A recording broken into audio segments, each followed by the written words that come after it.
Today's show is brought to you by Audible. Audible is offering our listeners a free audiobook with a 30-day trial membership. Just go to audibletrial.com/beat and browse an unmatched selection of audio programs. Download a title free and start listening. It's that easy. Go to audibletrial.com/BEAT. And I see the robin. I'm just searching for equality, looking for some reason, no finding no apologies. But I do want opportunity, hard work, it ain't new to me. Hey everybody, it's your girl Rachel Gem, and you are here back for another week of Melanin Boulevard. Of course, every week I have a great guest. This week I have Maki on the line. She's a teacher and she's also a podcaster. Welcome, Maki. Thank you. Thanks for taking time out. I'm looking forward to this conversation. For sure. I'm excited. Yeah. So let's just get to know you a little bit. What you do, tell us about your podcast. We want to know all the tea. Okay. Well, firstly, I'm an educator. I teach for Clark County School District. I've been with the school district for about 8 years now. I've been teaching full-time this is my 4th year. And I teach math at the high school level. I also, as a leisure activity, am a podcaster. Me and one of my friends from high school, we created a podcast called More Life.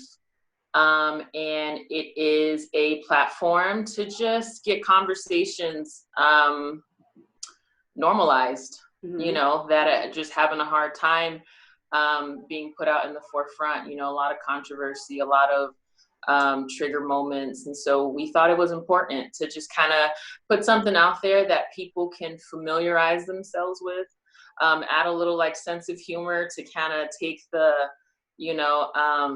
negative stigma off of this time, because the conversation is important. The dialogue is very important at this time. So that's kind of where our focus is, and just being young Black women, just trying to get all we can get out of life, Nice. So how long have you been podcasting?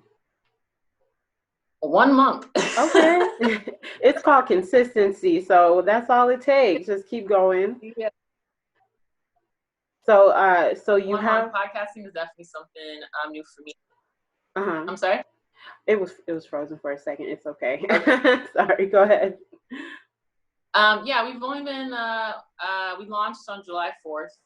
We kind of, just wrote a bunch of notes in a book and was like, all right, this is how we're going to do it. And then as we produced content and put it out, we got feedback, and we've been trying to go back and correct all that. Podcasting is something new for me. The interaction with social media is new for me. I'm a fairly private person. I have my private circle of people that I can be comfortable with, but in terms of putting my opinion out there for the public to critique is not something I'm familiar with, but it's definitely teaching me to have tact. It's teaching me just how to navigate through certain conversations when you're talking about targeting an audience, which is what I already do as a teacher. It's just a different approach, if you will, but it's the same level of flexibility, the same idea behind it. So I'm excited to see where it goes, because we're definitely looking to expand. That's great. I love to see consistency in new podcasting, because a lot of people just jumped into it not knowing it takes a lot of work coming up with content on a weekly basis. Some people have podcasts multiple times during the week, and I don't even know how they do it, but they do. So it's a lot. Yeah, it is. It's a lot. So I want to talk about your experience as a teacher, coming from the pandemic, hitting towards the end of the year and going into this new year. It literally seems like we just got shut down, and now kids are already going back to school. So that time went by so fast. And I want to know your experience with going from teaching, in real life to teaching your students online. How's that been? Okay, so being a math teacher, math hasn't changed a lot. you know, in terms of how we teach it. We do have this thing called Common Core now that starts in elementary school, that just, it's a different approach in how they teach the kids. But math for me, I've always put it on paper. I've always made math something with pen and paper, well, pencil, I guess. Don't ever do math. But everything's always been paper. It's always been show me, you know? And so moving online is definitely going to be a challenge. I just bought a digital graphing pad so that I can actually do some, you know, equation solving and stuff, like handwriting instead of trying to type it, because math is its own language. It's got its own symbols. And so for me, teaching online is going to be very difficult, because I've always made it clear that everything I do in class is on paper. We use technology for assistance, but a lot of math is the student's ability to think for themselves. So the technology is probably like a calculator to do some arithmetic. It's not much that they're not doing on their own. So with online math, it's going to be a challenge, because I can't expect my students to know how to type certain math symbols. I mean, I'm not even that tech savvy, you know? And so we're looking at different platforms. There's different curriculums that are already kind of like preloaded digitally, because there are like districts in, you know, schools who've been running online for decades, right? That's kind of how they, you know, that's how they started. And that's how they've been running. So it's not impossible. It's just something that, as the students are learning, the teachers are also learning. Teachers just went back yesterday, and we haven't really been fully debriefed on what teaching online is going to look like. We have about 2 weeks of PD training that's going to pretty much train us on how to use this platform. In CCSD, they have this platform called Canvas.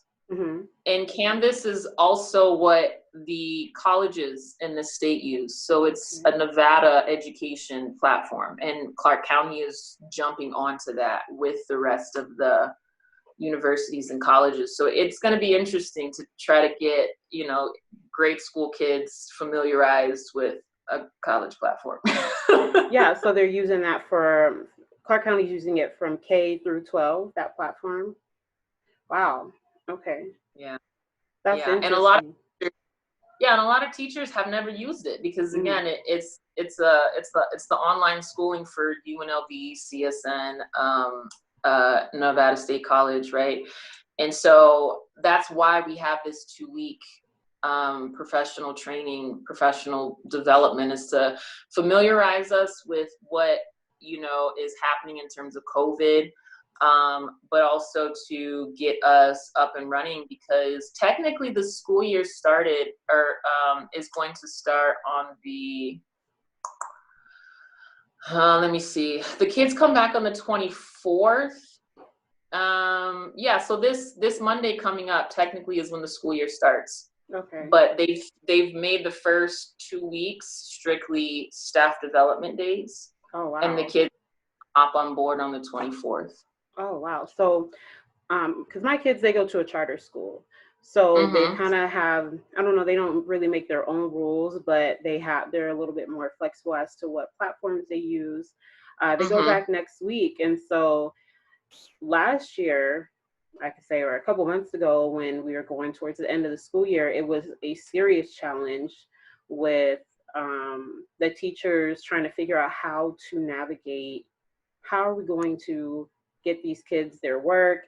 You know, some kids don't have access to internet. So it was just kind of, we're just thrown in there. And it's going to be interesting to see how it goes. So my kids go on the 12th, and boom, we're in school. Everybody's in school. So with you being in the staff development days for the 2 weeks, and then the kids start, are there kids that will have an option to physically go to school and some stay at home, or is it everyone going online? Everyone's going online. Oh, wow. Yeah, that was handed down by the district, and they said that we're going to be completely online at least for the first quarter. Mm-hmm. Quarter one ends October 9th, I believe. So for the first several weeks, we're going to be completely online. They're going to reevaluate what the COVID situation looks like every 30 days. Okay. But I think so our superintendent said that if we do decide to reopen schools like physically, he said that he wants to do it around the time where there's like a nice break. So people can just get readjusted to like making sure laundry is done, making sure there's gas in the car, right? All these things. And although that would be ideal, our district doesn't have a good record in keeping their word.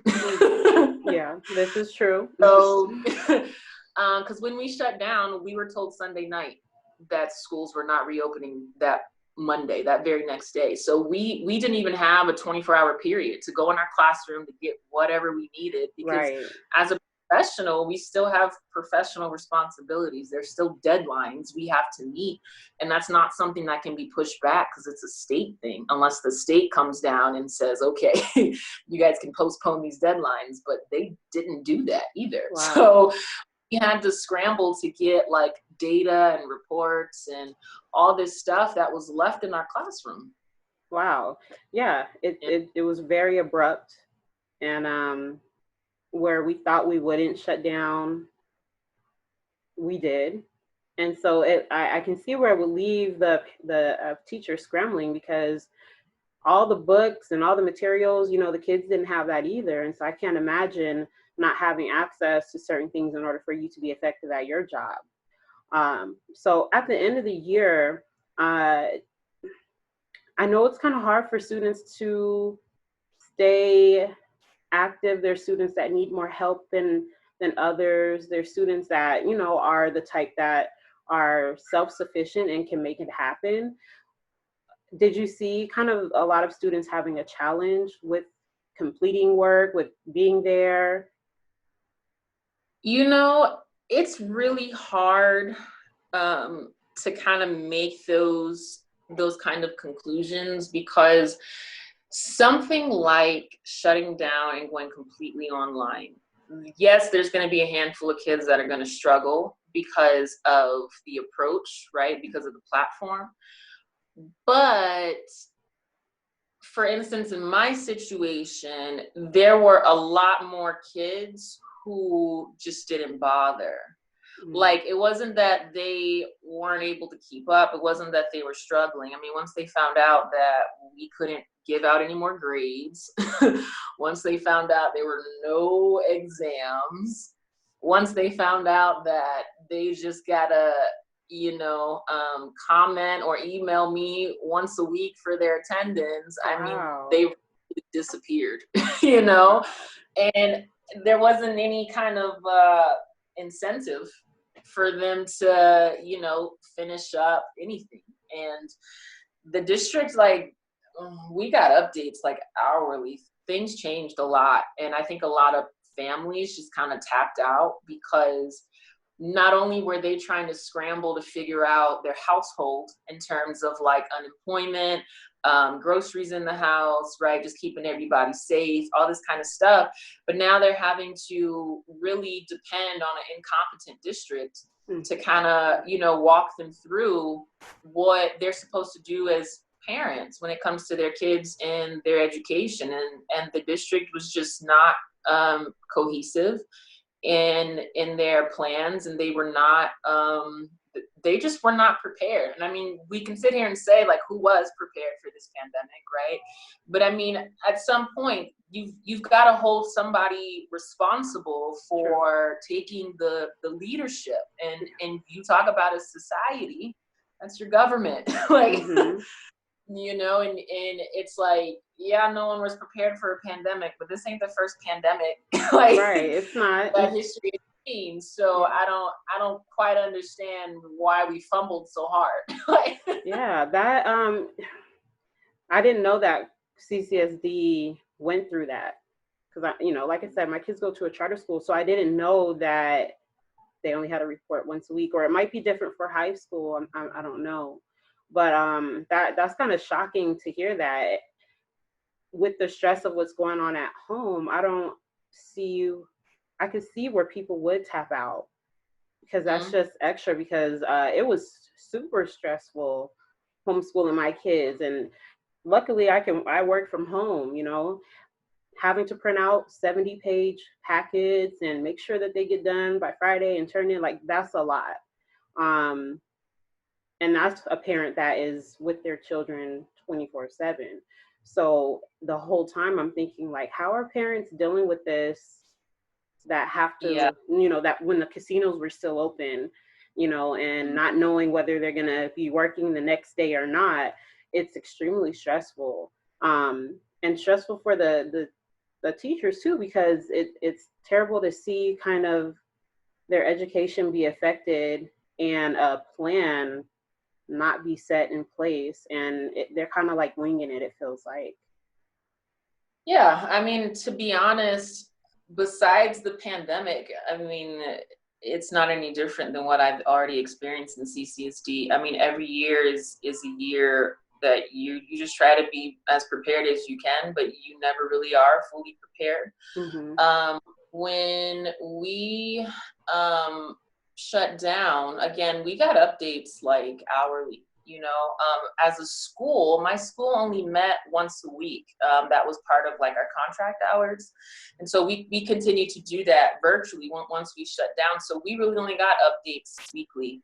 Mm-hmm. But our admins were getting so many of them. Like by the time we met for that one time a week, like there were so many updates that had come out, and they just kind of kept going back and forth in terms of what they wanted to see on our end.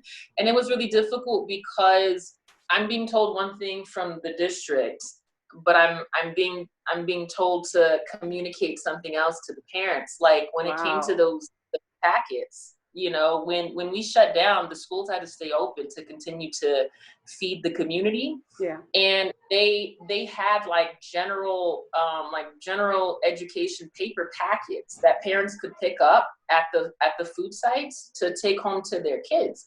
But we were told that we weren't allowed to give out any more grades. Like there was an entire quarter left of school, right? We shut down March 16th. That was the first week of quarter 4. So out of a 9-week quarter, 8 weeks were at home. And we were told that fourth quarter cannot have any grades. So even if we graded something in the first quarter, in the first week of fourth quarter, mm-hmm. we had to move that to third quarter's grade. Wow. And fourth quarter, that entire time that people were home, it was pretty much for the high school kids, because it was only ones that kind of counted in terms of like credits, right? Like there's mm-hmm. things you have to obtain in high school, right, in order for it to count. So fourth quarter was completely just make up third quarter's grade. Wow.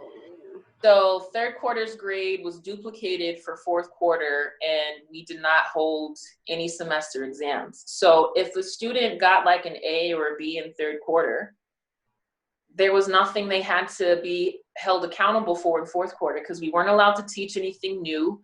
We weren't allowed to hand out any new grades. And so if kids did what they were supposed to do, they had an extra, 2-month summer vacation. All they had to do was write a comment on like a Google post or shoot me an email like, hey miss, how's your day going? Like it was as simple as that. To where it's like, it's frustrating because also as a teacher, there's certain like behaviors you want to teach the kids, right? In terms of being an adult, like being punctual, being on time, respecting other people's, right? Like being prepared, like just all these kinds of things. And it's like, in this situation, I felt like we were just handing out participation trophies again, to where it's like, they're looking at me like, why are you still talking to us? Like, why are you still handing out stuff? Like, why are you still, because they also wanted us to keep kids busy because we're still on in the school year. We're still working. Yeah. Technically school is still in session. So school still has to happen. Right. So I'm sitting here trying to create these like fun math assignments that don't mean nothing, you know? But I also know that, some of my kids are in really unfortunate situations at home. Yeah. And having something to do helps them stay out of, you know, the stress and the worries that they have, you know, as young adults right now. So that was a motivation for me to continue to, you know, still produce, you know, the assignments or still produce something, even if they didn't look at it, you know. And I'm gonna be honest, I mean, moving forward this year, it's not looking that much better. We've been debriefed on a few things they want us to do. But the whole accountability aspect, it's like, as I'm the middleman, and it's a tough job because I have friends who have children that are like, you know, in elementary school, junior high school, and those age groups, it's really important to have the consistency when it comes to interacting with your peers, as well as certain benchmarks with reading and writing. Yeah. And so it's important for them to continue that education, even if, you know, they're at home.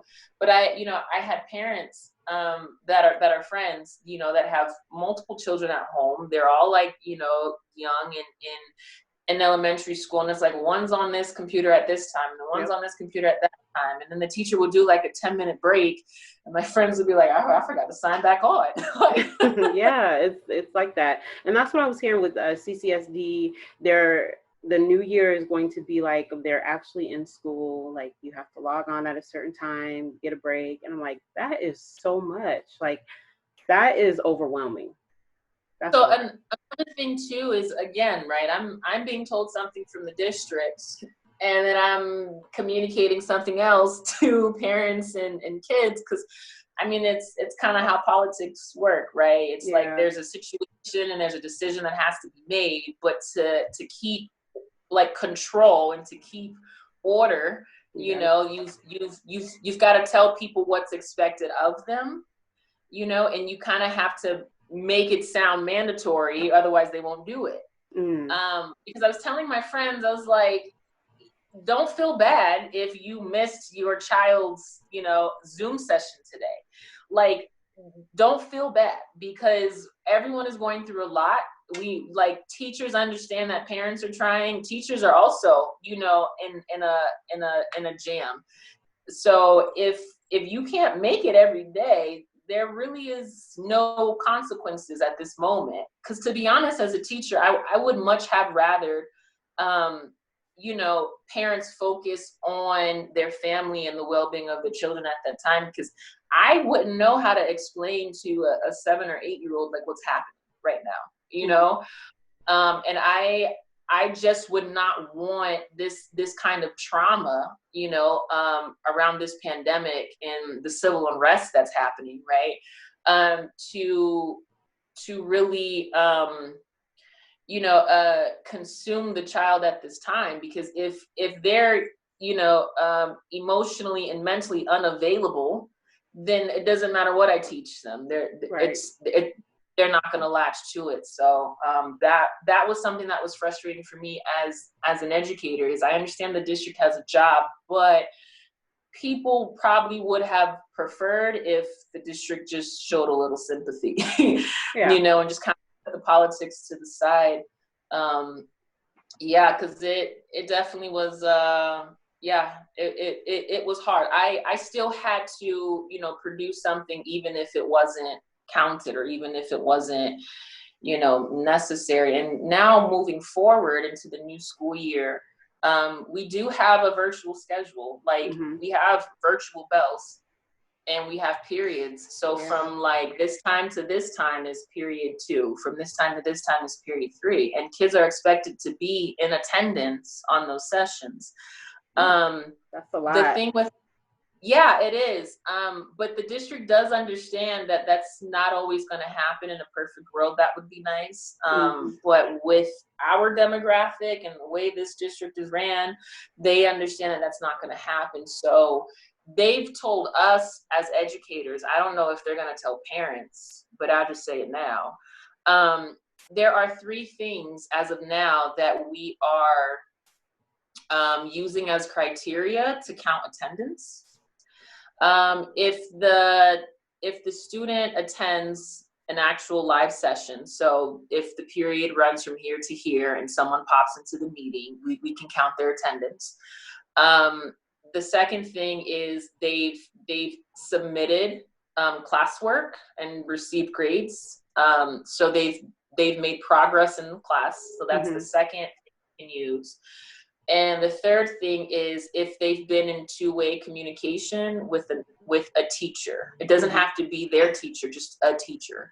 And if one of those 3 things happens within a week, then we can mark them present for the entire week. Wow. So even if I have a student that only shows up Wednesday, and I don't see that child ever again for the rest of that week, they're present for that entire week. Wow. You know, even if I have a student who's never attended a live session, never turned in any kind of work, if they email me and there's some kind of like 2-way, communication, then I can mark them as present.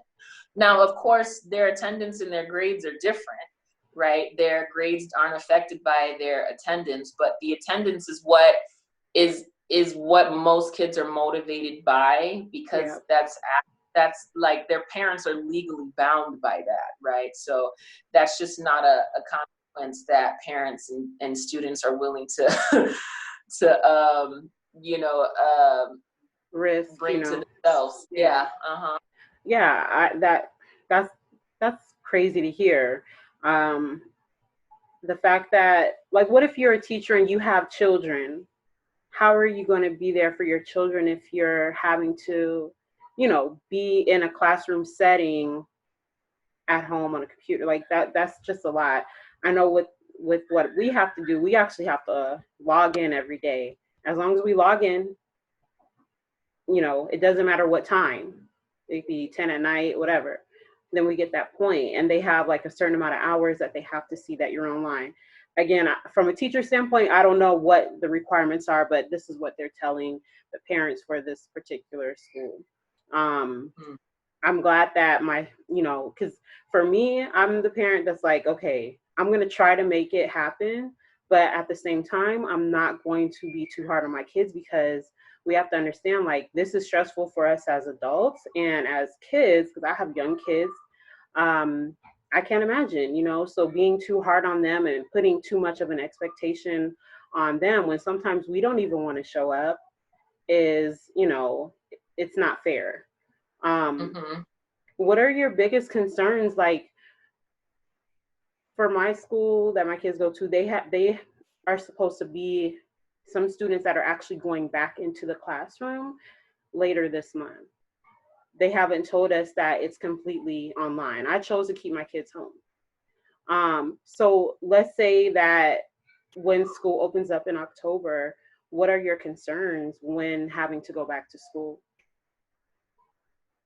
The way it's sounding right now, it doesn't sound like we will return. I mean, but the district said that, for the first quarter, they're going to let us stay online, and they'll reevaluate every 30 days. That's another thing too, is they said first semester, but this year they changed the junior high school class schedule. So middle school kids have semester-long courses as opposed to year-long courses. So usually you'd be in like, algebra first semester, you receive a half a credit. And then second semester, you're still in algebra, and you receive the second half of that one credit. Well, what the district has done for middle school has 4 classes, and those classes are semester long. So once the first semester is done, that class is done. When we credit. It's a whole credit. Yeah. So when we come back in January, junior high school kids will have a completely new schedule of new classes. They'll have a set of 4 new classes. And so when the district said the first semester, we were confused because we're just like, okay, so I'm just going to say at least the first quarter, you know. But if we return back in October, it really would depend on where the state is at in reopening, because it's not impossible to teach in a mask. But I mean, even just talking to my colleagues while we're doing professional training, like it's hard to hear. Yeah. You know, my biggest concern with reopening schools physically is if we have to wear the masks, that becomes a big safety problem on our campus, because you can't readily identify people if they're wearing a mask. That's why masks, hats, and sunglasses are prohibited on public school campuses in Clark County, because the cameras have to be able to pick up faces, you know, if something happens. And so when it comes to the masks, that's going to be a problem. My school is,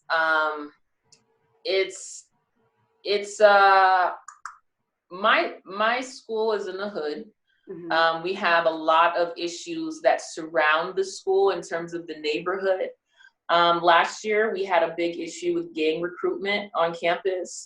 Adult gang members were finding ways to get on campus, because our school is, you know, it's not built like all the other schools. And so there's a lot of access points. And it's a fairly large school. And so there were gang members that were finding their way on campus, you know, targeting whoever for whatever reason. And I mean, we had Metro on our campus for a few weeks. There was a big brawl. People got pepper sprayed. And it was a problem for a few weeks. I mean, I've been in so many hard lockdowns, you know, that I've never had to go through as a student. I'm a product of CCSD, you know. I've never had to go through a real one, and as a teacher, there's at least one every year, year. Sometimes it extends to after school. Like I've had kids in my classroom on a hard lockdown when school is already done, but we can't let them out until Metro says it's all clear, you know.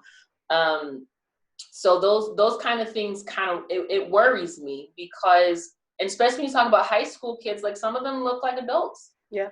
You know, and there's only so much we can do when situations arise. A lot of these times, these situations are really sporadic, really like you have to act now type of thing. And I just the mass, like just being unable to identify people readily is going to be a big problem when you're talking about trying to protect kids. Just point period blank. That's going to be a big problem. That's my biggest concern, are the masks, and just being able to, you know, say this kid comes to this school, you know. Or, you know, you're not a student, like where do you belong? I mean, for me, yeah, COVID is a concern, but I mean, where I teach at, there's these kids got way many more issues than COVID right now, you know. So that's my biggest concern, are the masks and the safety of the kids. Yeah, that's something I actually didn't think about. I think about that when I go into the bank, like, you normally can't wear a mask in banks, but today I can. And how do we tell the difference between someone who's about to rob the place and the regular person? But I didn't think about that when it comes to identifying students. You know, even if they do go to the school, if they're in a mask and they decide to do something, can we identify it? That is something I absolutely did not think about. Wow. And that's probably because of my experience in where I teach. Yeah, there's probably a lot of teachers who, you know, didn't think of that either. But I mean, just with my experience, like being able to identify who belongs on that campus is something we have to know how to do, for sure. Yeah. There was an article You have to read the whole article, people. But there's an article and a headline. A girl was detained for Not not doing her schoolwork. completing her homework, right? So, I read the article, and yes, that happened, but she was also fighting her mother. But at the same time, do they go to jail for these types of instances, or are they put into some sort of, you know, care system? It's just funny that they use that as a headline, you know? Mhm. So is that something that can happen?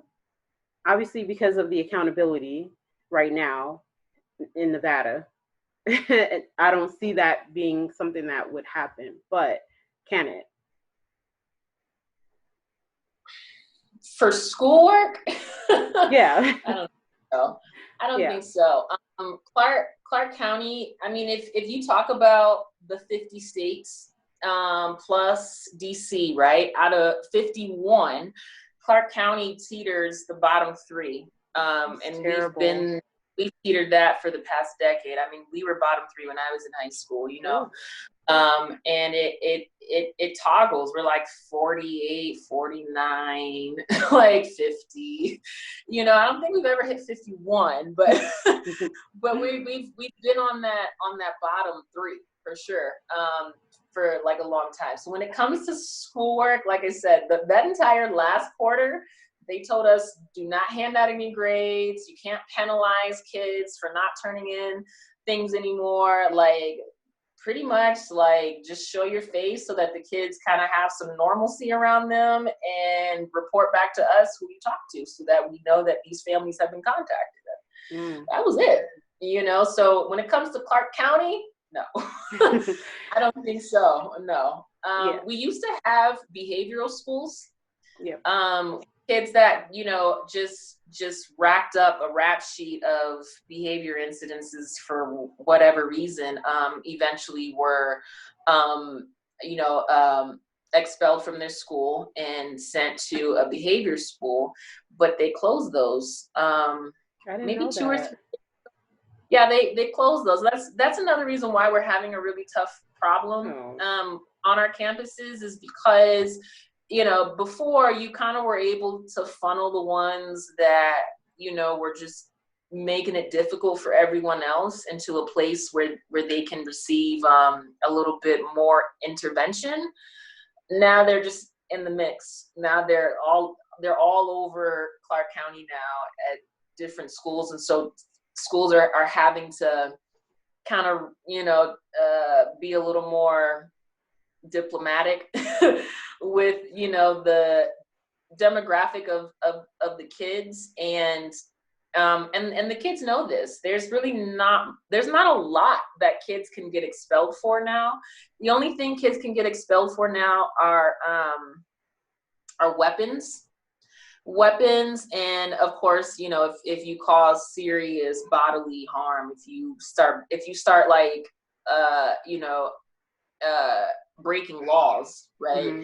But things like fighting, things like drug possession, things like bullying, like those things have to be worked through. Wow. It can't just be like, all right, you gotta go. So it's been a challenge because, you know, it's all hands on deck when it comes to a school. It's a community effort. As a teacher, I'm not just teaching. You know, I'm a therapist, I'm a nurse, I'm a hall monitor, like, you know, not legally, of course, but in terms of just like certain intervention, because I'm front line. So it's like, if I can assess the situation and then figure out, okay, I'm going to refer you here, or I'm going to send you to so-and-so. That's what we're required to do, you know, and it makes sense because they spend most of their time with us, right? You know, but as an individual, I have 200 kids, you know, and then I'm also trying to teach a subject that more often than not people hate, you know, or they just have a distaste for it, well, whatever, right? And so it definitely becomes a challenge. My degree is actually in science. I actually have a bachelor's of science, but I decided to teach math because I like science, and I don't know how I would feel about being a science teacher and teaching kids science who didn't give a damn. Wow. Like I don't know how I would feel about that. I don't want to put myself in that position, and I don't want to put my kids in that position either. So I was like, math is pretty universal. It doesn't matter where you come from, doesn't matter what language you speak, because Clark County has a large English as a second language learners, right?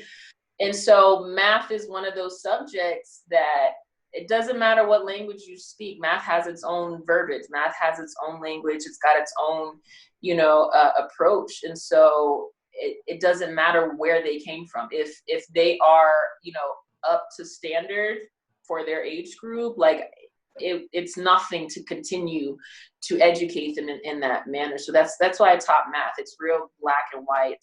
It's nothing political about it. Right. It just is what it is.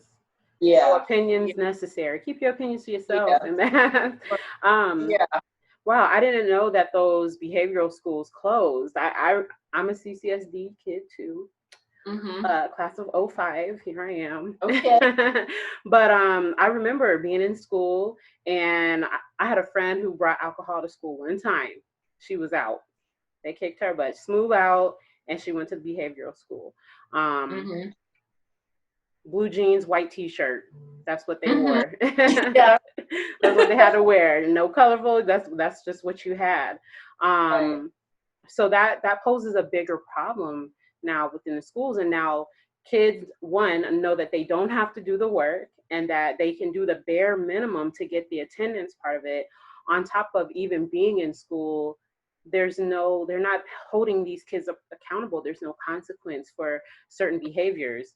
You can bring drugs to school and still not get expelled. I've been suspended, but I've never been expelled. But that's just crazy to me. So it's kind of like, I'm sorry, go ahead. No, go ahead. Especially with like weed being legal now. Yeah. I mean, it's every day. You're walking down the hallway, you smell it. I mean, the kids are, there's transactions happening in bathrooms. Like, it's like, and then by the time you call, hey, there's, this stuff going on, it's like our campus is so big, we're kind of short staffed, and it's like by the time they get there, the only thing they can do is like use some air freshener. You know what I'm saying? But that's terrible. If they're not able to like draw back the cameras, then that's a lost cause until it happens again the next day. It's pretty common. It's pretty, yeah. Weed being legal definitely infiltrated public schools for sure. But I mean, that's not acceptable by any means. Right. And consequences are dealt with, but they're not expelled unless it's like it's got to be like a case by case basis, and like the administration has to have a lot of supporting documentation on why they want to remove a student from their school. And if a student is just caught one time selling weed, that's not enough. That's not enough. Yeah. Wow. So I've been seeing a lot of parents kind of popping up saying that they want to start like these learning pods to help their kids, and wealthy people are hiring their own, private teachers to come in, and it leaves students who are not as fortunate, it just leaves them just hanging, without having that extra support of not having that teacher right there to support you, the tutoring and the extra classes. And sometimes just having that teacher there is enough. I can remember teachers that you just didn't go over there just acting a fool. You better be in that classroom, and you better act right. And so that is going to be completely missing. What are your thoughts on how we can try to help our kids that are not as fortunate? The sad part is every decision that's made is a sacrifice. And when it comes to the decisions that the district and the state are making, there's always going to be a losing side. in the capitalistic society, it tends to be those that don't have as many resources. It tends to be those that are poor in poverty, right? So what I can recommend is that if parents are struggling, I recommend that they reach out to their students' teachers, because we still are held to that standard. We still are accountable for, being available and accessible. And so when it comes to like learning on a laptop or like a computer screen, some people just aren't, their learning style just won't allow them to be as effective. So I just would recommend to stay patient, to stay patient, but to also stay flexible and just be in constant communication, because teachers have a lot of control over like what we teach, how we teach it, how we grade. There's like, we get like certain, requirements that at the minimum we have to have, but there's a lot of flexibility. And so a lot of the times, certain circumstances for kids, like, me as a teacher, all the time, I have kids who I won't see for 2 or 3 weeks. And then they show up, can I get all the work that I missed? And it's like with math, we build upon each day. So that 3 weeks, you missed a whole like 2 units, to where like I have to schedule a time for them to come in and see me, or, sometimes there's just not enough time before the grade book closes. And it's a circumstance that just was completely out of their control, And so, as an educator, like I have a little leniency and kind of like, helping that kid out. Like, I have a little bit of say so to be like, you know what, don't worry about this assignment. I'll excuse you for this assignment. And I want you to do this assignment, but you don't have to do the whole thing. Just complete these questions and I'll give you full credit, right? Like there's like different things we can do in different situations. So I would encourage parents to be in contact with their teachers. And also, one of the things as a teacher that I'm trying to figure out right now is how am I going to build these personable relationships with my kids? Because the biggest factor, the science, the research, all of it points to the same situation. The number one factor that determines whether a student will be successful are the supporting relationships they have around them. So the teachers, the admins, the parents, like the people in their lives, how are they influencing them? How are they, holding them accountable? How are they encouraging and supporting them to climb this mountain? And when you talk about adolescents, these kids are naturally, shy or naturally like not, they just kind of are like in their own world. It takes a little bit of tugging to be like, I don't bite, I promise, but a lot of that comes with just random like waves and smiles in the hallway, right? Me standing outside by my door. I have kids that are walking past me that I'll see an hour later and I'll be like, all right, I'll see you later, right? It's the little small like interactions outside of the classroom that we can build, a rapport and a trusting relationship, so that when they come into my classroom, they know the person that was out in the hallway is the same person that's trying to teach them something, right? And they're more willing to ask for help. They're more willing, to try. They're more willing to say, I want to participate in your class. And so now I'm thinking about, well, everyone's face is going to be on a screen, and it's like, they're not obligated to turn their camera on.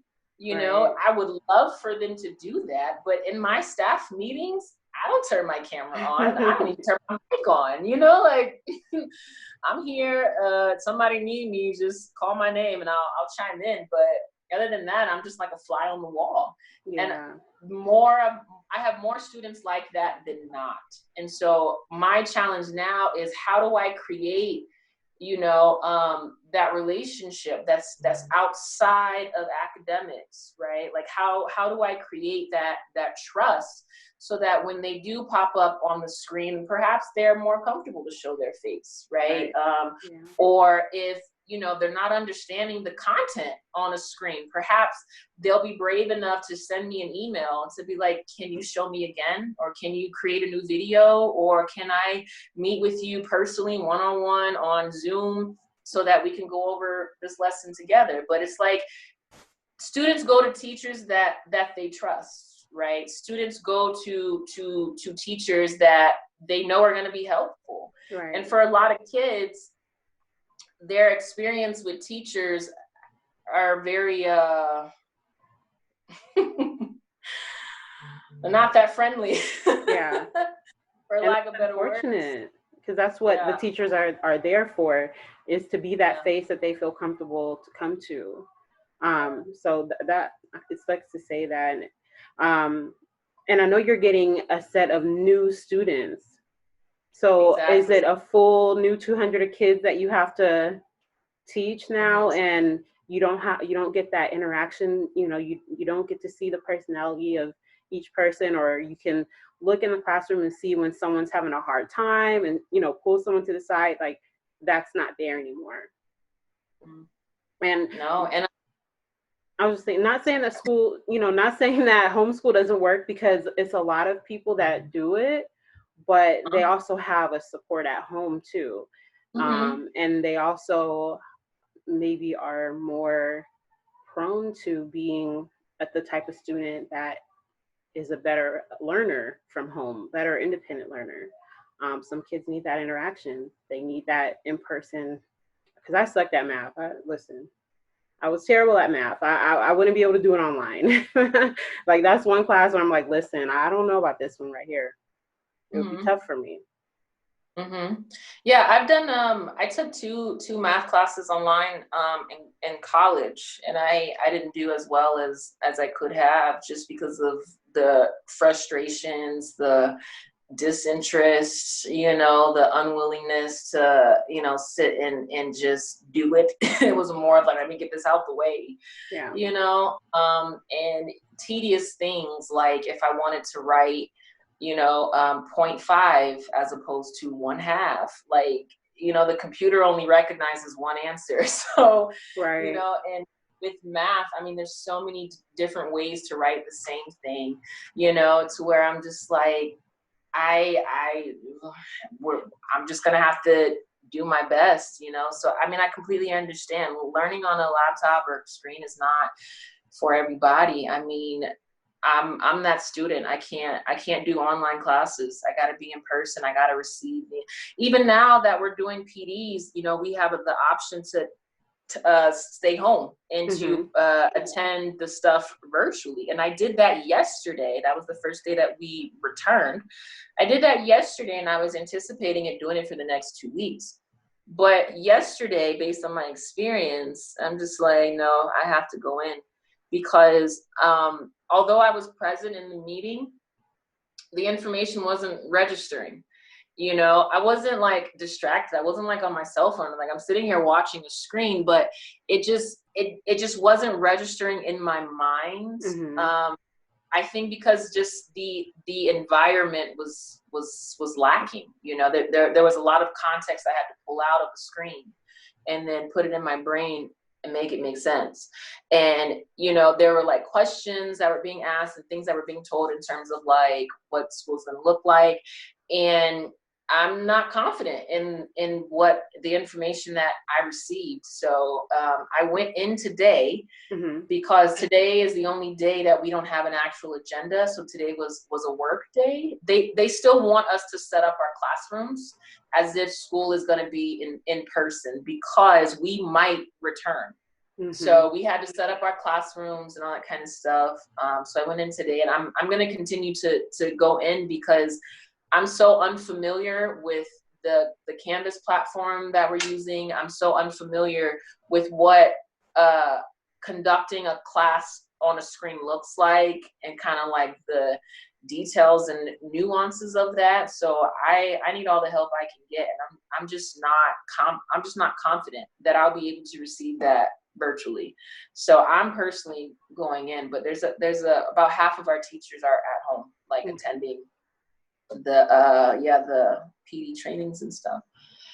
So I mean, as a teacher, honestly, your job is to be flexible. Your job is to adapt. Your job is to prepare for the unpredictable, you know? Yeah.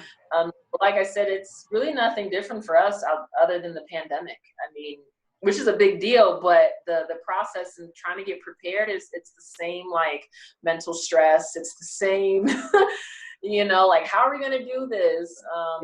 Because yeah. And also when you talk about a classroom setting, right? When you talk about learning something, there's like a process that the brain goes through. Yeah. And the more of your senses that are activated during that time, the easier it is for you to solidify that information into memory. This is why, like, sometimes like you'll smell something and it'll remind you of like your grandma who used to cook it. Yep. Right? It'll be things like that. When you talk about a classroom, right? Like it's an environment that you're engulfed in. Yeah. You know what I'm saying? Like you feel certain things, you hear certain things, you see certain things. You know, it's a very intentional setting. Whereas on a screen, I mean, you're in your living room, you're in your bedroom, you're in your kitchen. You know what I'm saying? You're surrounded by family members. You know, like that's not typical when you're trying to study something like math in a math classroom. You're not going to have your little brother running around, right? Like you're not going to have a fridge that's accessible. So I think that's going to be a big challenge for our kids, because not only are they easily distracted, but I mean, you know, mentally their brain is not receiving the proper stimulus that facilitates that learning. So yeah, it's going to be difficult. It's going to be difficult either way. And even another problem we're having too is we don't have enough laptops. Yeah. You know, it's like a one per family, or maybe if you're lucky. No, well, the school district has to provide a Chromebook per student. That's part of forgot exactly what it's called, but free appropriate public education, right? Public school has to provide these resources if they want school to be conducted a certain way. Mm-hmm. And so if they're going to say everything is online, then they have to make sure that students have that equipment, including Wi-Fi. That was a problem we had when we shut down. A lot of homes don't have internet access, don't have, you know, laptops. So the district ordered tens of thousands of Chromebooks, and it's now that we're going completely online, they still have to order more, but the entire country is dealing with this. And so, you know, we get Chromebooks and they're on back order. You know, we need like another 80,000 Chromebooks. Wow. And 40,000 of them will be here by the time school starts, but the other 40,000 won't get here until the middle of October. Wow. So that's already the first quarter that's done. The middle of October, we're now in the second quarter. You know, and if you talk about middle school kids, that's half of that class. Right. Yeah. Wow. So, and then in addition to that, they have to have Wi-Fi. And Cox, who's the only cable provider in town, right? They are. So when the school district reaches out for certain services, there's contracts, right? Like there's a list of vendors that are acceptable for CCSD to use, and so Cox was the list to provide the internet, right? So when we shut down, Cox helped out by allowing families a month free of Wi-Fi, and then after that, they only had to pay like I think $10 a month. Yeah. To have that. But now that the entire district is going online, Cox said that they can't help us. Oh, so dang, Cox. I actually used to work for Cox 10 years. And I know that it's like Cox Connect, and it's like $9.95 So Cox doesn't want to do the $9.95 at least for the parents, or dang, they're like, we got a lot of students, y'all. Yeah, so luckily T-Mobile stepped up though. Okay.